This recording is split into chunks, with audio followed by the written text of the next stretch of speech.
What's up, everybody? You're back in here with another episode of the Pro Football Pod. You've got Coach, you've got Hulk. We're hanging out. Cheeseheads, this one's for you. Diving into a 7-round mock draft for all the Packers in the tundra. What's up, Coach? How you feeling about this one? Feeling good. I've always loved the Packers. They've kind of been one of my favorite teams, so I really hope that we make them a lot better today.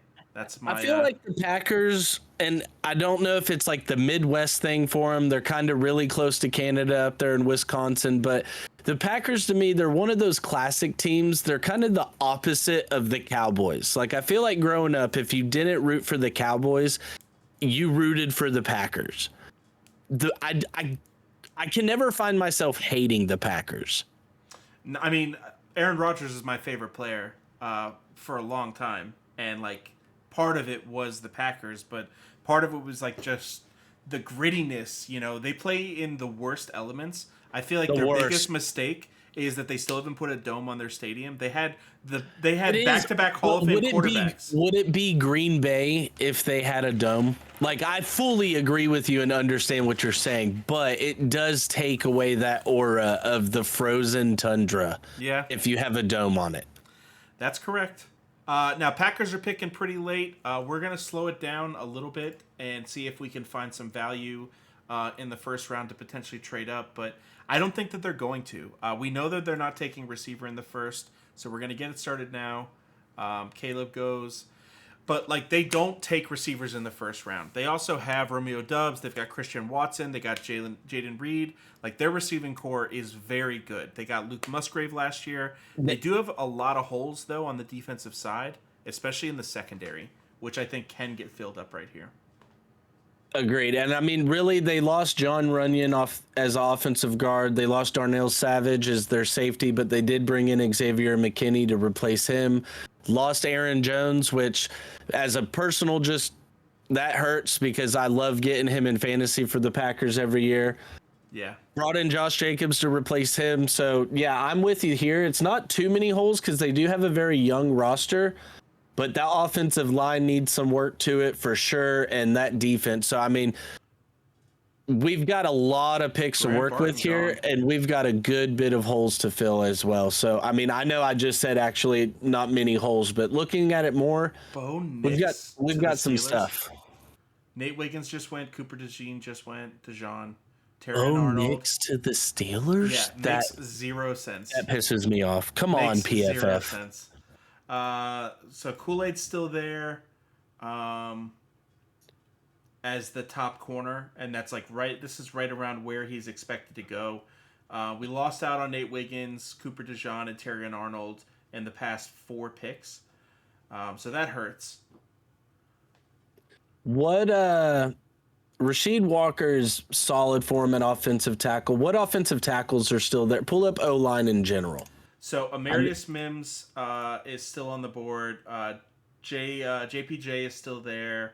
Obviously, Zach Frazier is going to be an early second. We're not picking again until 41, which isn't too many picks away. But Zach Frazier is going to be gone. Mike Sandstrill is going to be gone. We might be able to sneak away with Enos Rakestraw if we wait for corner for the second. Honestly, I know it's not the sexy pick, but their O-line needs so much help. I think JPJ's the pick here. Yeah, just for the versatility of playing any of the 3 interior positions, which all 3 are weaknesses. The only strength they have is their right tackle. Everything else needs to just get totally... And the interior O-line is the absolute weakness. So, I mean, but I look at premium positions as well here. So I'm changing that up. I'm going Kool-Aid.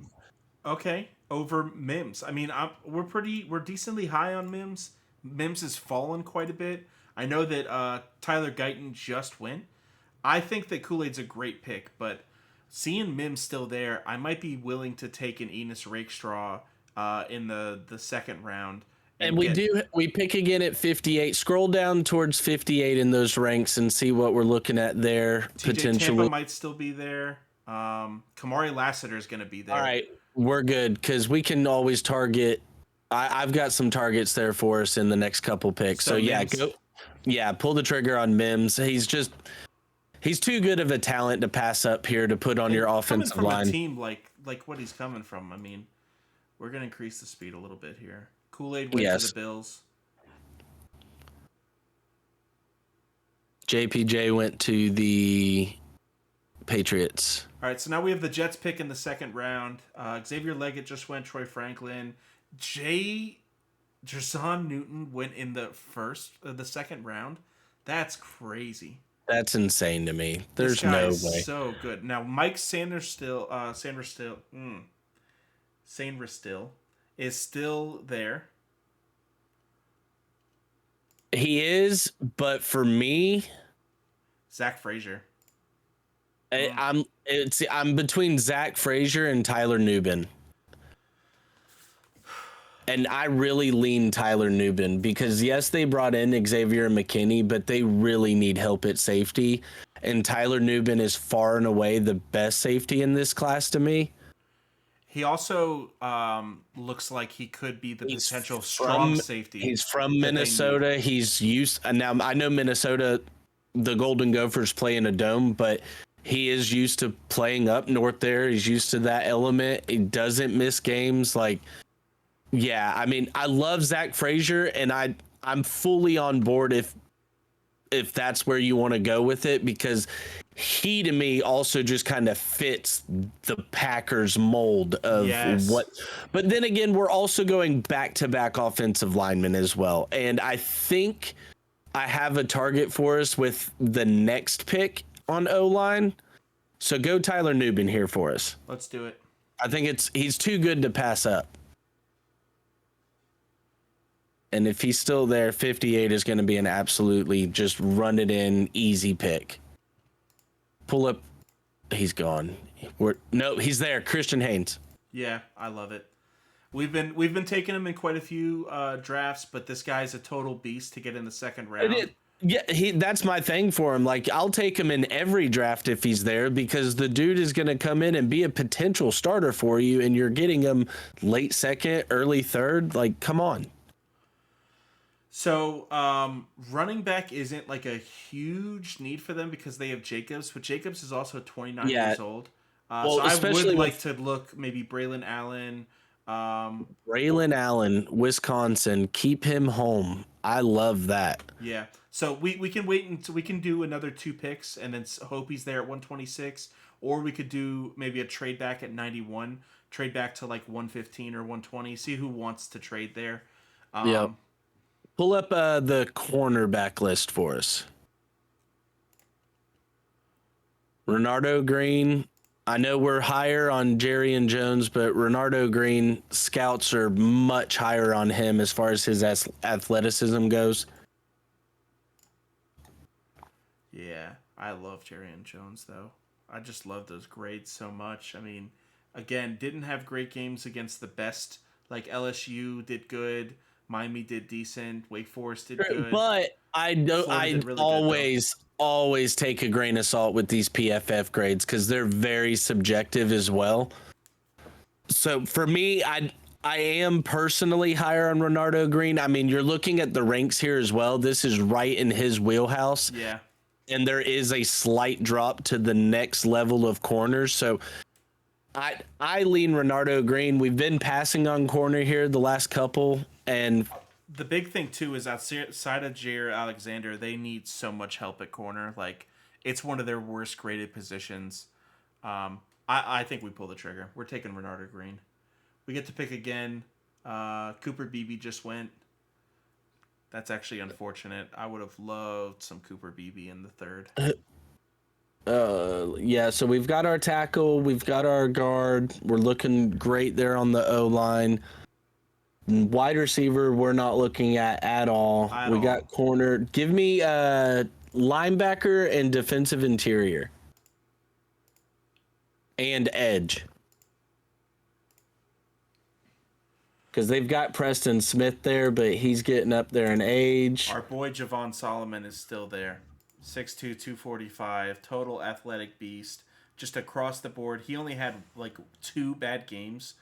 He's an animal. 17 sacks last year, bro. Yes, that's so good. So good. I would not be upset with that at all. I And mean, literally right here within his rank too. Like, yeah, go ahead, get Javon Solomon, and then we're gonna look at defensive interior and linebacker for this next pick.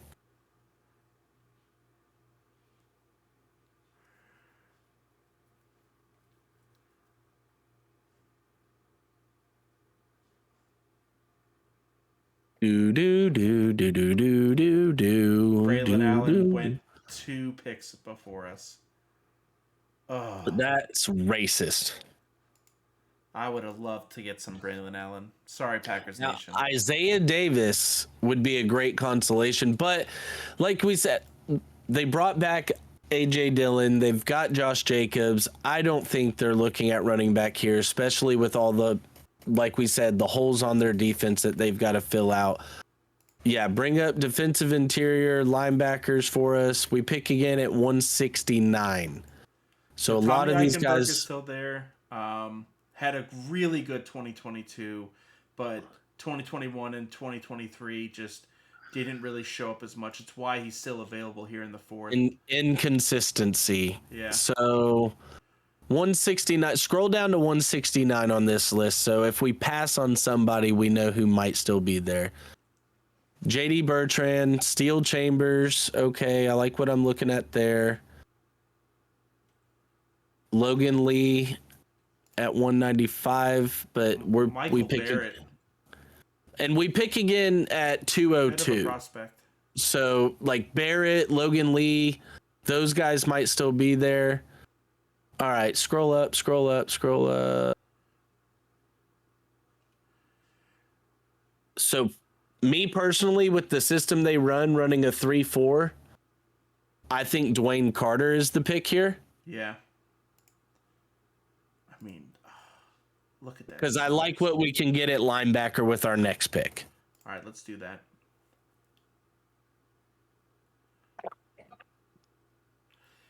If you're still here, make sure you leave a comment and let us know how bad we fucked this up for your team, or if you think that we're just the geniuses that should be drafted for you, anyways. Hey, we're taking GM applications. You know, we'll fill them all out. All right, we're on the clock again. All right, pull up linebacker there for us.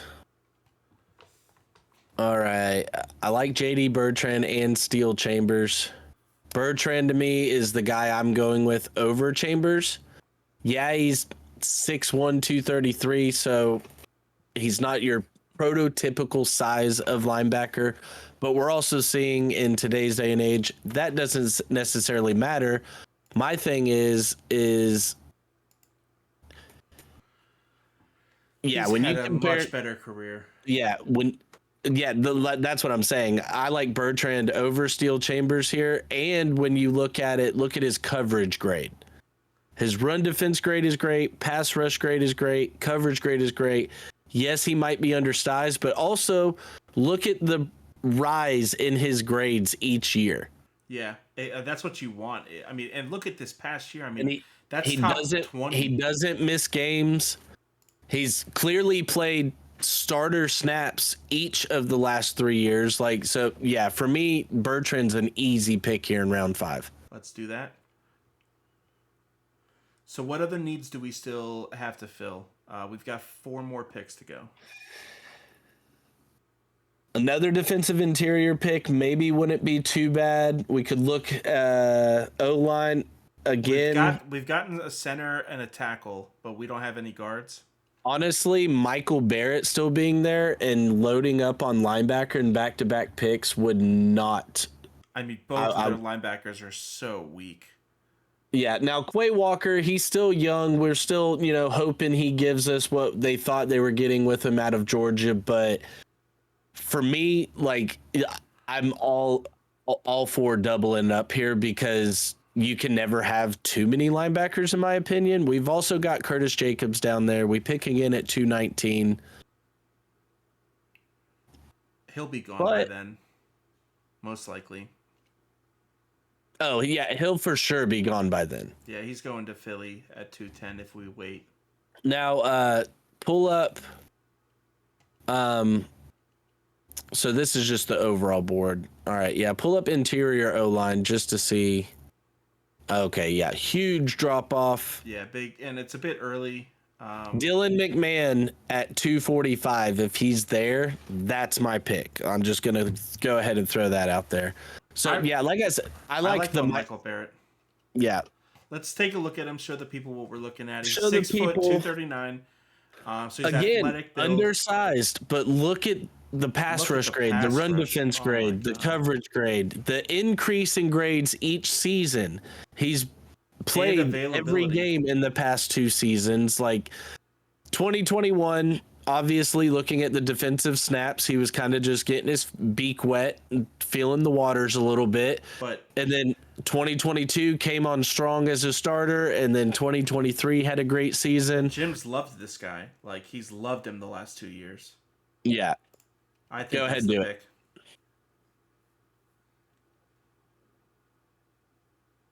And not intentionally, but we are drafting a lot of guys from northern colleges. Yeah, not intentionally at all. All right, we're here. We get our opportunity. We do have the opportunity. I mean, they don't really have a backup. They also don't really need one. Jordan Love is their ride or die right now. True, but I believe with his extension, Jordan Love has 2 to 3 more seasons. Maybe. Like Joe Milton would be a solid prospect to bring in and develop, but look how good he did last year whenever they still had all those. The Packers traditionally, when they do bring in a quarterback in the draft, yes, I know we're at the end of the draft here, but they kind of wait until later in their quarterbacks' careers to do so. Wait until they're already a Hall of Famer, and then do it. You know how I feel about Christian Boyd, and this is right in his wheelhouse of where people expect him to go. The dude's he's an animal, bro.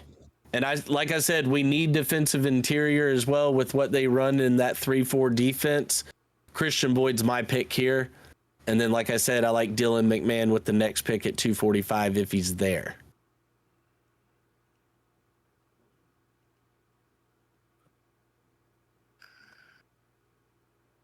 You could maybe sway me on Tyler Owens, the safety out of Texas Tech. That's what I was wondering. Did we take a safety? We did take a safety. Okay, that's what I thought. So we're gonna go Christian Boyd. We took Tyler Nubin. We know how much you need to have a rotation in your defensive interior, and with them only having the 3, they need somebody like this. Like, they need somebody that's going to be there to rotate in second quarter, third quarter. Like, he's a dog, bro. Like, yeah. I love it. Saints get Frank Gore Jr. All right, and Dylan McMahon is still there for us. Yes, he is. And that was wait. MJ Devonshire is also there. And like I said, he's had an up and down career, but man, do they need help at corner. Now, we did go with a corner earlier, and they still have Jair Alexander. I really think, their worst offensive lineman was their center and their right guard. And we've already replaced their right guard with Christian Haynes.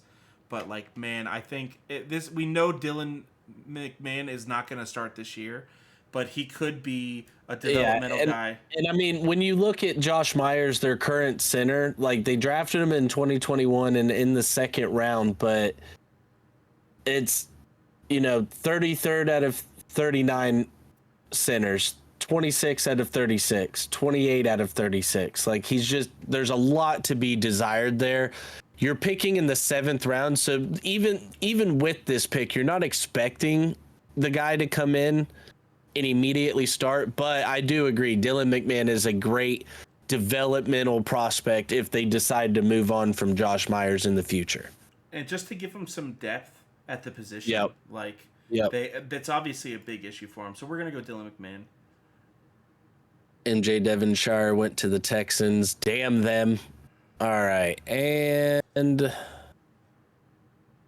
go ahead and pull up corners, because I just want to go ahead and see, because like I said, they need the help there.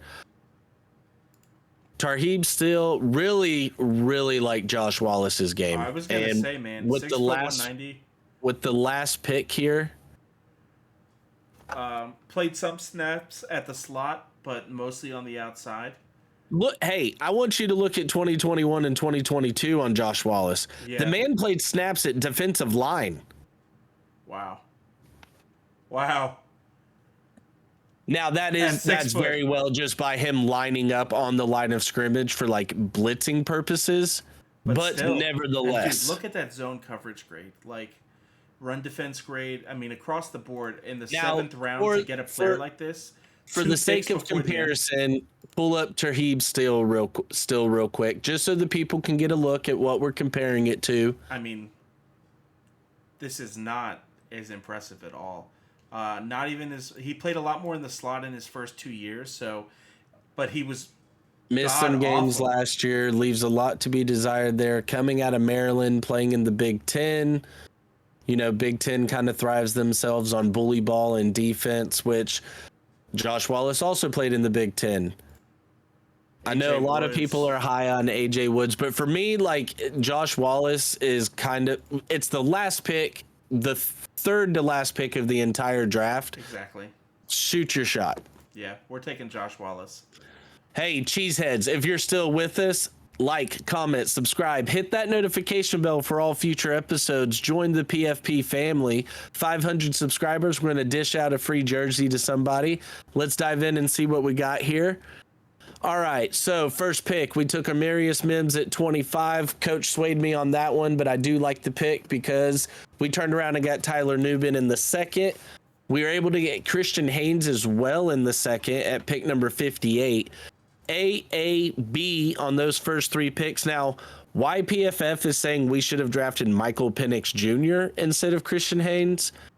Doesn't make any fucking sense to me. I don't know what they're smoking, but sharing is caring. So, Renardo Green at corner in the 3rd round, C+. Javon Solomon in the 3rd round, C+. Dwayne Carter in the 4th round, we got a B for that guy. JD Bertrand, C for him in the 5th round, whatever. Michael Barrett, we got a B for him in the 6th. Christian Boyd, they love that pick. We got an A- in the 6th. Dylan McMahon, C+. Josh Wallace, C+. B+ overall. Be sure to throw in the comments how you thought we did personally for you. I think this is an absolute haul. Yes. I mean, look at just all across the board, their defense got so much better, and we started with their offensive line, which is where their biggest needs are. In my personal opinion, the first 6 players we took for them could all come in and be impact players on day one, if not starters. Yeah. Absolutely. I mean, Dwayne Carter, we've been so high on this guy. Like, he's just such a beast. But let's play the outro and let the people know. TulsiRoseTea.com. Go there for all your tea needs. At ProFootball_pod on the Twitter machine. Hit us up there. Be sure to give us a follow. We love you, people. Peace out.